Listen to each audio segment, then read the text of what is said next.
إيه اللي أنا شايفاه في الرسائل بتاعت جوزي دي؟ معقول جوزي يعمل كده بعد العمر ده كله؟ أنا لازم أعرف السر ده.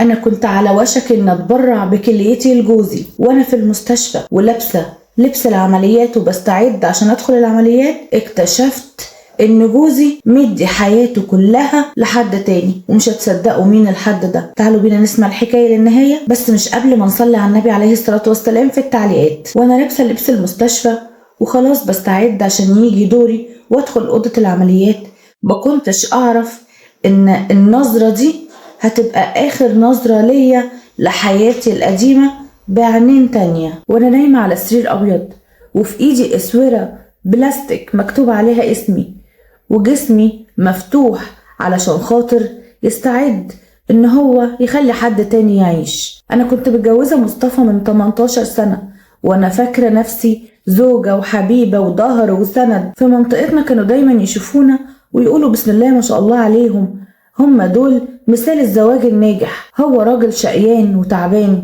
ويرجع من شغل ما بيخلصش، يرجع عينه حمرة وتعبان، وانا استقبله بالاكل السخن وبكلمة ربنا يقويك يا حبيبي. كنت ماسكة البيت بالجنيه ومشياه بالجنيه، احسب واحسب واحسب علشان خاطر البيت يقف ويعيش. مفيش خروجات، مفيش اكل كتير من بره، مفيش علشان خاطر نقدر نكمل حياتنا ونقدر نبني الحياة اللي احنا بنتمناها.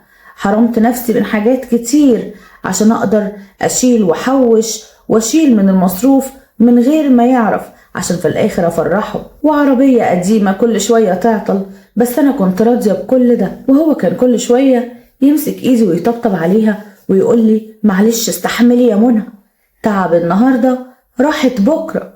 وانا كنت اصدق.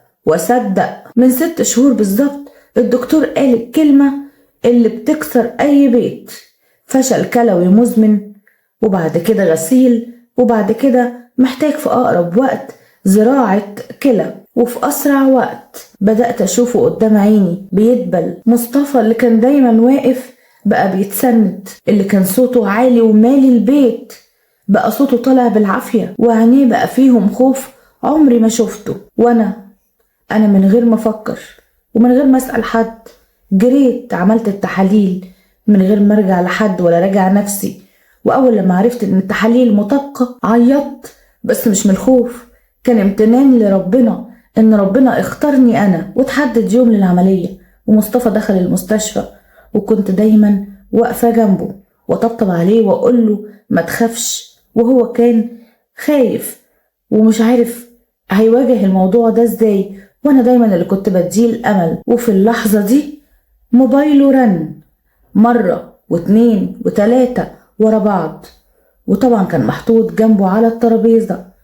انا بصراحة بصيت باستغراب لان لمحت اسم غريب اول مرة اسمع عنه، ولا هو من صحابه ولا من زمايله ولا حد اعرفه. ورن تاني للمرة ال5 ودقات قلبي كانت اسرع منه، ومديت ايدي وانا مش فاهمة ليه ولا ازاي، ولسه جاية بمسكه يجي اشعار جديد على الشاشة، رسالة قصيرة لكن كفيلة انها تحبس النفس. ما كنتش اعرف ان الرسالة دي هتفتح باب عمري ما كنت مستنية اني اشوف اللي وراه. مش هتتخيلوا الرسالة كان مكتوب فيها ايه ولا مين اللي بعتها. كملوا معايا الفيديو للنهاية. فضل التليفون يرن وانا في الاخر قلت يمكن حاجة طارئة، يمكن اخوه، يمكن الشغل، يمكن في اي حاجة. ولسه بمسك التليفون والشاشة كانت مقفولة، لكن الاشعارات كلها كانت ظاهرة قدامي. عملت العملية ولا لسه يا حبيبي؟ ما ينفعش ان العيال يبقوا من غير ظهر ولا سند. ياسين يا حبيبي بيعيط عشان عايز يشوفك. ما تنساش تغير الوصية قبل الجراحة. شفت كل الرسائل دي وكل رسالة ورا التانية عمالة تقع فوق دماغي، والنهاية كانت بنحبك وإمضاء نصك التاني وأولادك الحقيقيين. الأرض مش اتهزت بيا، الأرض اتشقت بيا، وبإيدين مش حاسة بيهم مسكت التليفون وخليته فتح التليفون ببصمة صباعه. دي ما كانتش خيانة يا جماعة، دي كانت حياة تانية بقالها 10 سنين. واحدة اسمها نجلاء، عيال واحد عنده 8 سنين وواحد عنده 5 سنين. بس اللي ذبحني بجد مش صور أعياد الميلاد ولا رحلات ديزني اللي أنا كنت فاكراها شغل، ولا حسابات البنك اللي فيها تحويل فلوس بمبالغ كبيرة، ولا أي حاجة، غير إن كل ده كان بيحصل وأنا قاعدة برفي في الشرابات، وقاعدة أدبق من الأكل وأوفر وأشيل القرش على القرش وأحرم نفسي وأحرم العيال، وهو في الآخر جايب شقة فخمة بمبلغ خيالي ومدارس خاصة ونوادي وعربية جديدة، وكل اللي فات ده كوم، ورسايل الضحك والتريقة عليا كوم تاني. منى دي غلبانة قوي، فاكرة ان احنا يا عيني مش قادرين نسافر، وضحك بقى. لكن اللي قطم ظهري بجد والضربة القاضية بالنسبة لي المراسلة اللي كانت بينه وبين المحامي. انا هطلقها اول لما هاخد الكلية وهسيبها، وانا اصلا مش مستحملها ولا طايقها. انا مستني بس العملية اللي هي تأمين لحياتي. قعدت بالساعات وانا بصة للسقف ومش مستوعبة اللي بيحصل حواليا، لحد لما جت الساعة 6 الصبح ودخلوا عليا الدكاترة ويقولوا لي ها مستعدة يا بطلة للعملية اللي مستنيينها؟ وانا رديت بكل برود لا. كله بقى في سكوت وفي صدمة.